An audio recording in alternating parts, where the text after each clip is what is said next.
नमस्कार दर्शकों, एक बार फिर हम और रंजन आपके समक्ष। और वो भी क्योंकि जो हमारा पिछला एपिसोड था, हमारा पिछला अपलोड होली पर, जिसका नाम ईद गुलाबी भी हम लोगों ने रखा था, उस पर बहुत अच्छा रिस्पॉन्स आया। बहुत लोगों ने फ़ोन किया, अप्रिशिएट किया, बहुत सारे सवाल पूछे और बहुत अच्छा लगा उन लोगों के जवाब देने में। हम लोगों को रंजन के पास अलग फ़ोन्स आए, हमारे पास अलग फ़ोन्स आए, हम लोगों के मैसेजेस आए, हम लोगों ने जवाब दिए। और हमारे चैनल पर एक अक्षत ने 10 सवाल एक साथ पूछे। अब उन 10 सवालों का जवाब ऑफ कोर्स राइटिंग में देने से अच्छा है कि हम ऐसे आपस में बैठ करके बातचीत करते हुए दें। तो we are here to reply to those 10 questions and also make a mention of other questions that people have been asking and talking about. Thank you so much for such an overwhelming response. We appreciate, we welcome and we are very happy. आगे भी अगर आपके मन में कोई सवाल आता है तो ज़रूर पूछें, हम लोग पूरी कोशिश करेंगे कि आपका जवाब दें। So shall we begin? Yeah. First question अक्षत पूछते हैं, If Holi was celebrated as Eid-e-Gulabi during Mughal times, why did this practice decline and largely disappear from mainstream historical narratives? Akshat, let me tell you, the practice did not decline. In fact, it became more robust and it is celebrated in a much more enthusiastic fashion, I can All say. over the world now. All over the world. And not only Hindus, even Muslims are celebrating this festival. Muslims, Christians, Sikhs, Yes. Buddhists, Jains. They are celebrating. Yes, as far as the term Eid-e-Gulabi is concerned, that is not in practice anymore because it is a Perso-Arabic term, and with the coming of Englishmen, English language took over, and then this word was replaced by Sanskritized Hindi, if I'm not wrong. Yes. So this term may not be in practice anymore. That may have declined, but the practice of playing Holi is, of course. And being an Allahabadi, I don't need to say anything. यहाँ की तो होली बहुत ज़्यादा मशहूर है. So I think that will satisfy you. जो मुझे लगता है अक्षत, इनफैक्ट रंजन हम आपसे भी शेयर करना चाहेंगे कि अक्षत को जो ईद गुलाबी टर्म है वो शायद बहुत पसंद नहीं आया और थोड़ा ऑफेंस लिया है। अम्ब्रेज ली है, ऑफेंस नहीं लिया है। उनको पसंद बात नहीं है कि बताइए हिंदुओं के त्योहार का मुसलमान नाम रख दिया। लेकिन क्यों लिया है? ये टर्म था और इसके प्रूफ है। आबे पाशी भी कहा जाता था, एक और टर्म था आबे पाशी। अगर आप हिस्ट्री में जाइए आप देखेंगे कि ईद गुलाबी, आबे पाशी, ये काफ़ी फेमस टर्म्स रहे हैं in the past, in the Mughal period. और अगर हम इसका टाइटल रखते feast of colours, pink colour और एनी सच थिंग, गुलाल, तो शायद आपको उतना बुरा नहीं लगता। लेकिन अक्षत, एक चीज़ और मैं आपसे कहना चाहूँगी कि ईद पे हम सबसे ज़्यादा यूज़ क्या करते हैं? अबीर और गुलाल। होली पर, ईद पर नहीं, होली पर। यस, हाँ, ऑफ कोर्स, यस। ईद गुलाबी कहते कहते हम होली को भी ईद कहने लगे। नहीं कह सकते, शायद ईद को हम होली कहते हैं। ईद इसलिए कह सकते हैं क्योंकि ईद का लिटरल मतलब होता है फीस्ट, सेलिब्रेशन। क्यों नहीं कह सकते? ऑब्वियसली। तो जो ये दोनों टर्म्स हैं, गुलाल और अबीर, अगर आप इसको देखिए जाकर के डिक्शनरी में, तो आप पाएंगे कि इसके रूट्स कहाँ से आते हैं। Are these Hindi words? Sanskritised Hindi words. Now we come to your second question. Can you provide primary historical sources, not secondary summaries, that explicitly call Holi Gulabi Eid in contemporary records from Akbar or Jahangir's court? Well, Akshat, you are asking for primary historical sources, not secondary summaries. Now here, if we have to give you primary historical sources, those will be in the language that I think I can't read, And even you cannot read. Can you read, Ranjan? No. It is the official records of Mughals after Akbar are in Persian, okay? And it was written in the script which is called Nastaliq. Today, very few people in India can speak, read Persian in Nastaliq without training. I cannot do it, you cannot do it, so that rules out the producing a primary source. Secondary sources we all read in English, these translations of the 3 books. और primary sources में आईने अकबरी, पातशाह नामा, तुजुके जहांगीरी और भी contemporary records हाँ. हैं, वो पढ़ पाना मुश्किल होगा. तो हम सेकेंडरी सोर्सेज ही आपको दे सकते Yes, हैं. प्राइमरी में तो मुश्किल है. Primary will not be possible. Yes, but Mughal time की अगर आप पेंटिंग्स देखेंगे, if you will go and see the paintings, search them by the name of Eid-e-Gulabi and Abe Pashi, you will find many paintings where the Holi is being played in the courtrooms. Mughal courtyard. Yes. Courtyard. So go and find out. You will really like it. एक बात ma'am मैं add करना चाहूँगा. मुझे लगता है इसको किसी ने क्वेश्चंस के लिए प्रॉम्प्ट भी किया है, वो हमारी हिस्टोरिकल नॉलेज भी टेस्ट करना चाहता है. ईद गुलाबी का जिक्र 19th सेंचुरी से आ गया है. There is this phrase Eid gulabi you will find in literature in the from the 19th century onwards. Well, because both of us were talking on Holi, so both of us are here for your answers. My third question will be for you. Ma'am. My question nahi, Akshat ka question hai, but I'm asking. Yes. I'm going to read it. How do historians reconcile the idea of Holi as a Hindu festival with its celebration in Muslim courts? Was it religious, syncretism, or political diplomacy? Please explain the difference. One line is both. They syncretized also, and it was diplomacy also. This is in one line, but I will like to go a bit deeper. This question is not coming from an objective place. It is coming from a subjective, emotional place, because the word Hindu religion, what has he used? Hindu festival. Hindu festival in the Mughal court. This is what Muslim he says. courts. Muslim, Yes. Muslim or Mughal? Muslim courts, he says. Muslim. He's not saying Mughal. He's saying Muslim. Yes. So you are feeling bad. How can Muslims celebrate a festival which is a Hindu festival, and how can Hindus celebrate a festival which has got a Muslim name? So we'll deal it as more questions will be coming. Yes. So this is what, in one line, yes, both. What I felt also was that there is this, incline. Yes, he's a bit hurt or upset. Yes. So now the fourth question. What evidence suggests that Holi celebrations in the Mughal era were cultural practices rather than religious observances? Again, All right. we come to religion. All right. See, most of the festivals, be it Christmas, be it Holi, and most of the festivals of India existed before they got a religious color. Okay? Absolutely. Harvest was fundamentally the reason around which happiness, weather, these are the fundamental natural reasons because of which festivals were celebrated in India.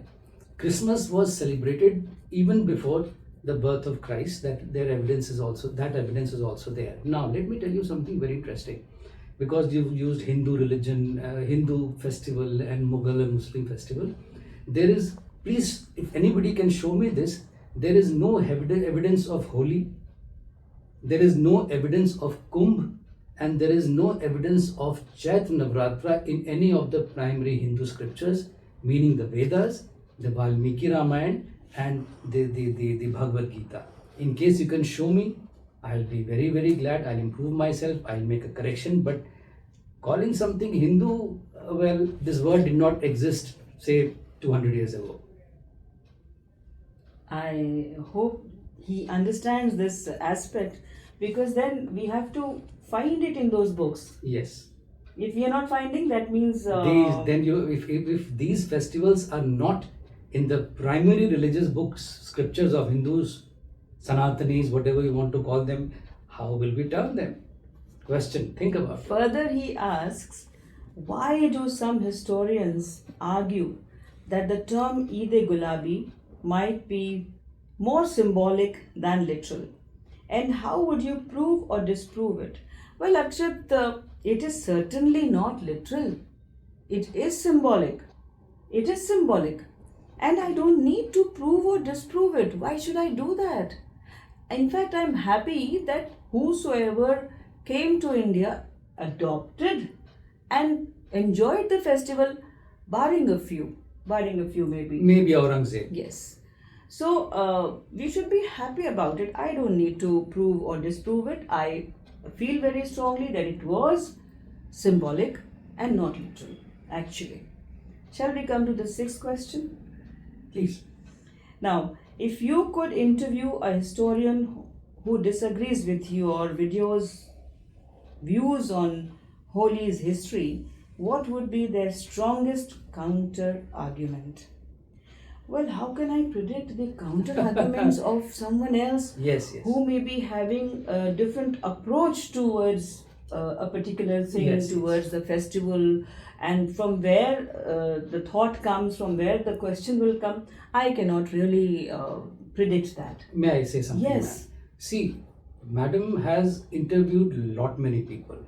When I say lot many people, I would specify without naming them. They have been central ministers, the vice chairperson of the Rajya Sabha, speaker of Uttar Pradesh Assembly, so many members of parliament and members of the legislative assembly. She has also interviewed very senior Sanatani Babas also. She has interviewed Ram Bhadracharya, and she has also interviewed Nishchalananda. Yes. And these Shankaracharya. well, Nishchalananda and Ram Bhadracharya. So she has interviewed them.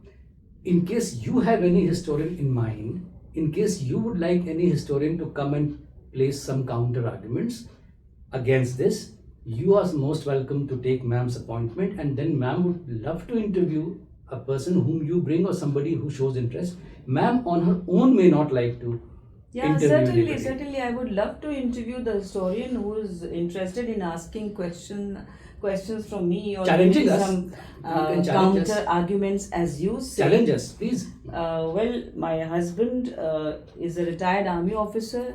I call him a historian. He has good knowledge in law, in history, and various other subjects. In fact, he's an encyclopedia for me. No. I am just a But student. yes, one thing, he's an atheist, and I am okay. I'm religious. I believe in all the religions. I respect all the religions, rather. May I say something? See, atheist is the word which is bandied about. I am not an atheist. You can be atheist or theist in case you know something about God. Nothing is known about God. Nothing can be known about God. These are all conjectures and hypotheses. So I never call myself a person who is atheist or theist. You have to know something to be believing in it or not believing in it. Yes, what I can state categorically, that I find all the religions of the world false and fake. All the religions are based on ignorance and fear. That's all. I've got no views on God. And we should not get hurt by dividing it into Hindu and religions, Muslim. for that. One more question is coming. I'll be going slightly Class detail in that now. question. Yes. Question 7. Are there any recorded disagreements among historians about the extent to which Muslims participated in Holi celebrations during the Mughal Empire? Explain with specifics, please do it. All right. Number of times you've used Mughal and Hindu and this thing. First, let me tell you, the Mughals did not call themselves Mughals. First this is something, it's an exonym which others gave them, the British gave them, and then subsequent historians adopted that. So what did they call themselves?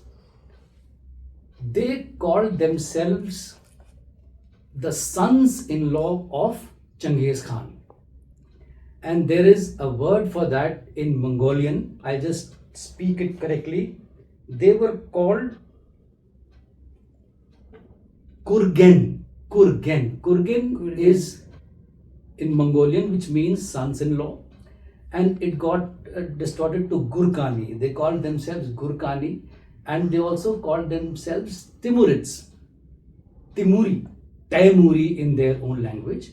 The language which Babur and Humayun spoke in their household was Turkic Chagatai.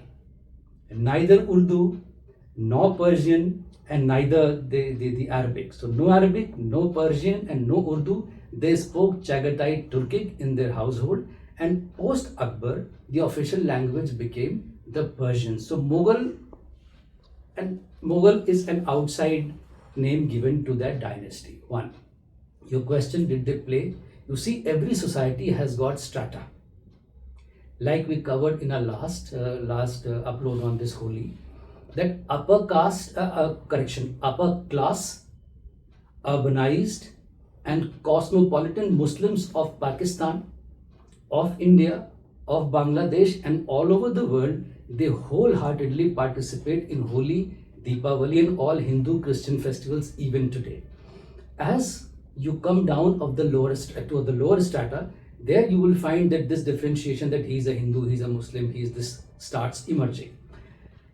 Your question, during the Mughal era, again the Mughals belong to the cream, elite, creme de la creme.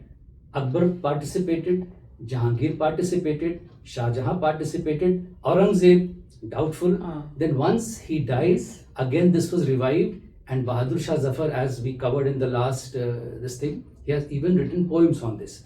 So Hindu, Muslim, Hindu festival, Muslim festival, well, this is not something which you should go inside and go deeper. And let me share something very interesting with you. The three most important Islamic festivals, Eid-ul-Fitr, Eid-ul-Azha, and Eid-e-Miladul-Nabi are not certified by the Quran. So technically speaking, if something has not been certified by the Quran, does it become a Muslim festival or does it not become a Muslim festival? Similarly, if Kumbh Mela, if Holi, and if Navratri, which is about to arrive, is not certified by Vedas and by Ramayana, Valmiki Ramayana, and the Bhagavad Gita, do they still remain Hindu festivals or they are not Hindu festivals? Another question. But if I'm not wrong, maybe you can check me, you can correct me. There are Mughal time paintings depicting Krishna and Radha playing Holi. In those times, those paintings were done. Yes. His next question is, given that Holi has deep religious roots in Hindu traditions like legends of Krishna and Radha, how could it have become integrated into Mughal royal festivities without losing its original meaning? Well, this comes from ignorance. He is not aware that how many Muslim poets have written bhajans on Radha and Krishna.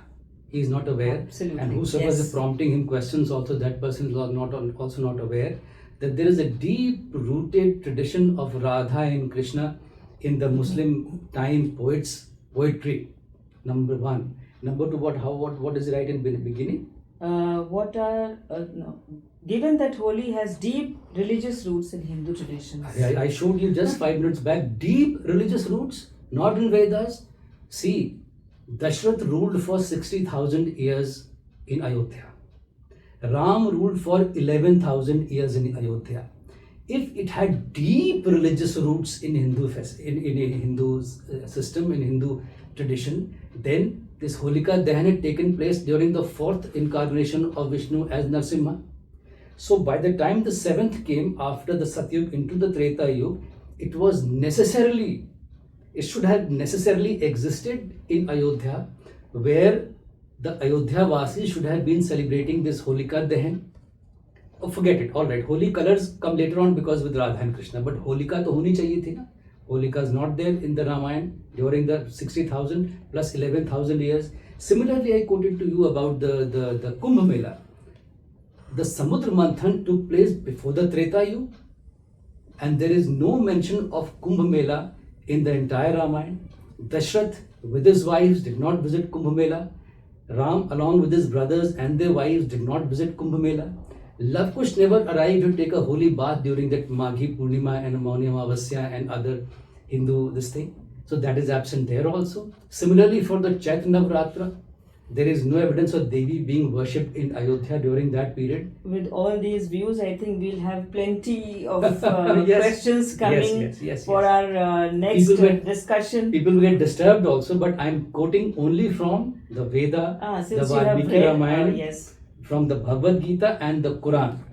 So in case you will put questions, I'm not going One to. needs to read in depth, like, you know.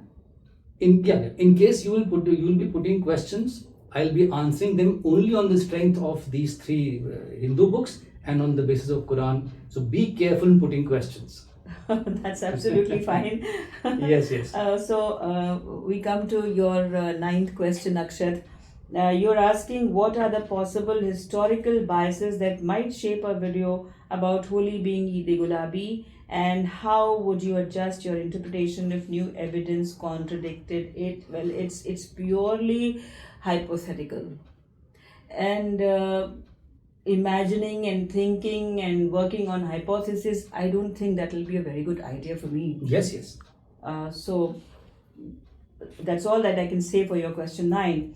And when it comes to question 10, in your opinion, Ranjan, Yes. now you tell me which aspect of Holi's history, mythological, cultural, political, had the most influence on the way it is celebrated today, and why?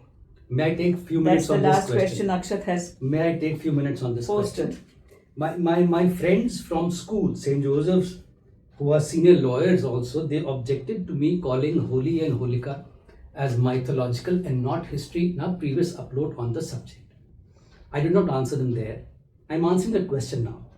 Why I call it mythology and not history is, had this been historical, why is it absent? The way it is celebrated today from the Vedas, Valmiki Ramayana and Bhagavad I Gita. think that is already Covered, but yes, I'm just covered. reiterating. The second Yes. thing is, second point he's raised, cultural Cultural, and all right. political. Political will come cultural. Holi, again, the way it is celebrated around Vrindavan, Mathura is different from the Holi which is celebrated, say, in New Delhi, and the Holi which is celebrated in the eastern part of Uttar Pradesh, or Holi is celebrated in, say, Maharashtra. So the local culture also infuses a a festival. It also influences the festival. Again, I'll come back to that. The class of society to which you belong also influences the festival. For example, the festival of Holi, the kind of food and celebration maybe seen in a Brahmin household or in a Vaishya household would be different from the celebration of Holi in a Rajput, in a Kayastha, or in any other household. The kind of food which will be served, the approach towards Holika, the approach towards the festival. So again, the culture of a particular region, the culture of a particular class, the culture of a particular caste also influences a religion. And last is Political. See, I had read somewhere that every human activity is a political activity. Even something as innocent as a 60 years old man deciding to leave his family, go into the jungle, live alone, become a hermit, and do not and get not and does and not to get involved with the society in any which way. Sannyas is even deeper. That also is a political act. So Holi, such a big celebration, not being a political act, come on, ये तो होगा ही होगा. More than that, Ranjan, I feel we are here to give a perspective from a very cosmopolitan Yes. approach. And see, with any point, with anything, Akshat, people may agree, people may disagree, and why all should have one view? What's the fun in that? There will always be anything you talk about, and there will be people for it, and there will be people against it. It's good. And that is how the thing should be. And when it comes to any celebration, I think we should celebrate I love to celebrate every festival. I celebrate Holi, I celebrate Deepavali, I celebrate Christmas, I celebrate Eid, and I have great respect for. If I respect my religion, I respect all the other religions because it is a belief Yes, yes. for those people, and we should not divide the celebration of a festival on the basis of religion. Religion or caste or class. I would like to add one more thing. We have used this phrase urbanized, upper middle class, cosmopolitan in the previous one and also the present one. I take pride in saying this that I regard myself as an urbanized, cosmopolitan, and upper middle class person. One symptom, one symbol, one feature I would like to share. I have voted for Bahujan Samaj Party also. I voted for Bharatiya Janata Party also. I voted for Congress also. I voted for independence also, and I voted for Samajwadi Party also. In future also, I'll be doing the same depending upon the issues at that time, the candidate, and the circumstances. So the feature of a cosmopolitan, urban, upper middle class person would be that they do not divide society in any which way. They have a large heart, they are open to embrace everybody, and this is what our message to everybody has been in ma'am's previous uploads also on Hindi and Urdu and English, that there should not be any disruption. We should take everybody along with us, accepting and managing their differences. Harmony in society Yes. is very, very important. A harmonious living, we promote that. And there was one question somebody said, I think somebody requested that, why did you call it mythology? I answered was that. I was telling the stories behind Holi, and you said mythology, so people have not liked that as well. Because So again, it's our own belief. It's what we feel and what is also written or found in the history or in the books Let that me- we believe in. let me get into a more dangerous realm. See, my studies and my research have made me come to a position where I find that be it Moses, be it Jesus, be it Gautam Buddha, be it Lord Ram, be it Prophet Muhammad, they are all fictitious personalities. There is no flesh and blood evidence of any one of them. Unfortunately, for Muslims, this may be a blasphemy.